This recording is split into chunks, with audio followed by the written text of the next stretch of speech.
επειδή η Κύπρος έχει προδοθεί πολλές φορές και ακούτε συνέχεια το 74, το 74, το 74, πώς έγινε η ανατροπή του Μακαρίου, η ανατροπή της συνταγματικής τάξεως στο νησί.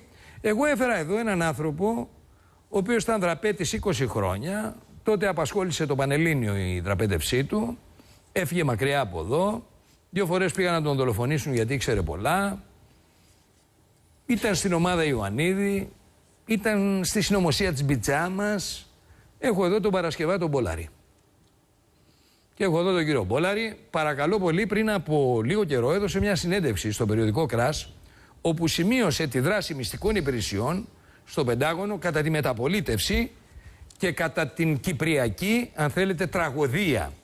Και ήταν ο μόνος μετά από πολλά χρόνια που σημείωσε τη δράση πρακτόρων μέσα στο Πεντάγωνο και δίπλα στον Ιωαννίδη. Κύριε Μπόλαρη, τι έγινε, εν συντομία όσο μπορούμε, να δούμε την κάρτα σας καταρχάς, τι είπατε στο περιοδικό. Δώσε μου την κάρτα του κυρίου Μπόλαρη, αν την έχεις, δώστε την, σε παρακαλώ. Κατάσταση τότε με τις ενέργειες του Ιωαννίδη, οι οποίες ήταν τελείως αστήρικτες, εκ των υστέρων βέβαια, το να κάνει το πραξικόπημα κατά του Μακαρίου. Να δώσει αφορμή εκεί και να γίνει όλη αυτή ήταν σκόπιμο. Αυτά ήταν σχεδιασμένα. Ήταν φανερό για εμάς ότι εδώ υπάρχει προδοσία και αυτή η προδοσία είναι εις βάρος του έθνους. Ποιος κινούσε αυτή η διαδικασία, με ποια πρωτοβουλία? Η Μοσάντ. Δηλαδή, μας έλεγαν εκεί θα γίνει την τάδε ώρα η συνέλευση, στο τάδε σπίτι. Ήδη ξέραμε αυτό που λέω εγώ τώρα. Ότι δεν έκανε τη μεταπολίτευση ο ελληνικός λαός. Το μεγαλύτερο σφάλμα, επομένως, το οποίο κάναμε την εποχή εκείνη ήταν το να ρίξουμε τον Παπαδόπουλο. Με άλλα λόγια, μου λέτε ότι οι ξένες δυνάμεις δημιούργησαν το πρόβλημα και έφεραν τη μεταπολίτευση. Όχι άλλες ξένες δυνάμεις. Εννοώ αποκλειστικά η Μοσάντ. Και να το δικαιολογήσω γιατί υπάρχει και το τεκμήριο. Η εποχή εκείνη ήταν επί Προέδρου Νίξον, αλλά κυβερνούσε αποκλειστικά ο Χένρι Κίσινγκερ. Θα κάνουμε, νομίζω, 1-2 εκπομπές πάνω σε εκείνη την περίοδο, αλλά αργότερα. Σήμερα όμως, επειδή τρέχουν οι εξελίξεις και βιάζεται ακόμη για μια ακόμη φορά η Κύπρος από τον Ευρωπαϊκό Αττήλα, θέλω να σας ρωτήσω, κύριε Μπόλαρη, πείτε μου κάτι, έτσι με το χέρι στην καρδιά. Όλη η ιστορία δηλαδή της δεύτερης χούντας Ιωαννίδη ήταν καθοδηγούμενη από μυστικές υπηρεσίες? Ναι, ακριβώς αυτό συνέβη. Δηλαδή ήταν οι μυστικές υπηρεσίες, γιατί μου λένε και κάποιοι άλλοι της εποχής εκείνης που ήταν συνάδελφοί σας, ότι ήταν και οι Αμερικανοί στη μέση και γινόντουσαν συνεδριάσεις στο χειρουργείο μιας κλινικής απέναντι από την Αμερικανική πρεσβεία. Όπου Ναι, εκεί... τον Κιανού Σταυρό. Τον Κιανού Σταυρό. Ναι, του Αλαζράκη, του Εβραίου Αλαζράκη.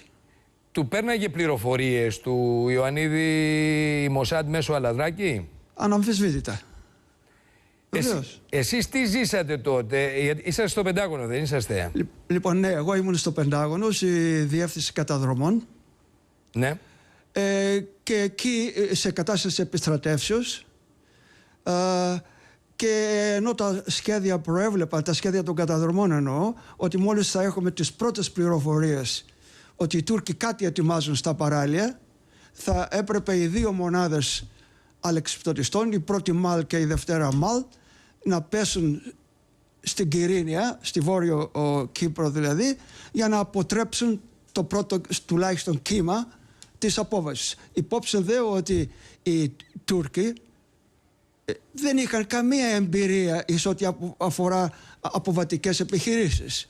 Οι μόνοι οι οποίοι είχαν κάποια εμπειρία ήταν οι Αμερικάνοι, μετά από πολλές αποτυχίες τους. Λοιπόν, και τελικά τι έγινε εκεί? Δεν έγινε τίποτα από τα σχέδια που υπήρχαν? Αυτό ακριβώς εδώ θα να καταλήξω, διότι είναι και περιορισμένος ο χρόνος, ότι τα σχέδια τα οποία προέβλεπαν το τι πρέπει να γίνει δεν υλοποιούνται, δεν είχαν μπει σε ενέργεια.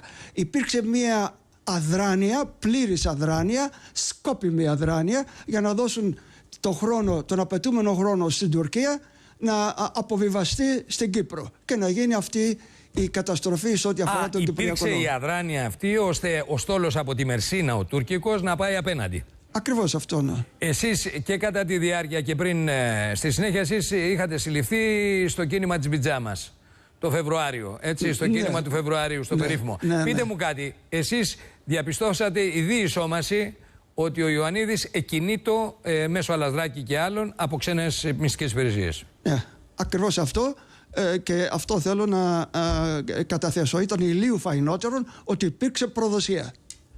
Κύριε Μπόλα, ναι, πέστε μου, σε ό,τι αφορά. Ναι, εις ό,τι αφορά ότι αν η Ελλάδα είχε επέμβει εγκαίρως, οι Τούρκοι δεν θα είχαν πετύχει την απόβασή τους. Και δεν θα υπήρξε αυτή η καταστροφή που υπάρχει ακόμη και σήμερα στο νησί αυτό, η οποία ήταν Ελλάδα. Ελλάδα είναι.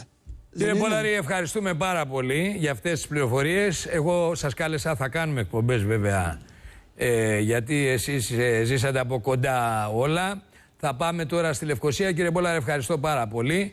Σας υπόσχομαι ότι αυτά που είπατε σήμερα, τα οποία εγώ τα έβαλα για να δείξω στους Έλληνες την ώρα που γίνεται το Κυπριακό, πως ο ελληνισμός έχει δεχθεί πολλά πλήγματα, δυστυχώς καθοδηγούμενος από ξένους. Θα μου επιτρέψετε να πω ότι υπάρχει τεκμηριωμένη επιχειρηματολογία πάνω σε αυτά. Τεκμηριωμένη επιχειρηματολογία. Για το πώς δεν κινήθηκαν οι μονάδες. Για το πώς δεν κινήθηκαν οι μονάδες και δεν κινήθηκαν οι μονάδες. Εκβιάστηκε τότε η διεύθυνση εκβιάστηκε για να εκτελέσουν τα σχέδια. Η διεύθυνση καταδρομών. Ναι. Η διεύθυνση καταδρομών. Κύριε Πόλαρη, ευχαριστώ πάρα πολύ.